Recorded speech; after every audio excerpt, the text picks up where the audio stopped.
சண்டேனாலே chicken biryani, mutton biryani இப்படி தாங்க இருக்குது. கொஞ்சம் வித்தியாசமாக இன்றைக்கி ஏதாவது செய்யலாமேன்னு யோசித்தேன்.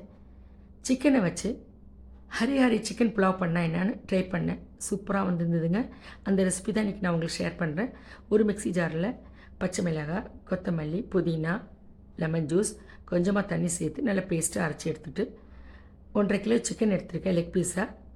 அதை நல்லா க்ளீன் பண்ணிவிட்டு இந்த பேஸ்ட் அதில் சேர்த்து 200 ml கட்டி தயிரும் சேர்த்து 1 டேபிள் ஸ்பூன் ஜீரகத்தூள், 1 டேபிள் ஸ்பூன் மல்லித்தூள், 1/2 டீஸ்பூன் மஞ்சள் தூள், 1/2 டீஸ்பூன் கரம் மசாலா, தேவைக்கு கொஞ்சம் உப்பும் சேர்த்து நல்லா கைகளால் மிக்ஸ் பண்ணி அரை மணி நேரம் ஃப்ரிட்ஜில் அப்படியே வச்சிடணுங்க.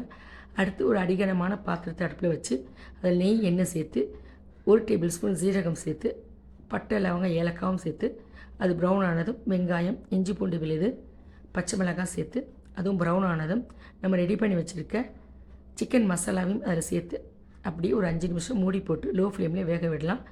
சிக்கன் பாதி அளவு வெந்ததும் நம்ம ஊற வச்சுருக்க பாஸ்மதி ரைஸை சேர்த்து அதோட அதுக்கு தேவையான அளவு தண்ணியும் சேர்த்து உப்பு பத்தலைன்னா கொஞ்சம் சேர்த்துக்கலாம்.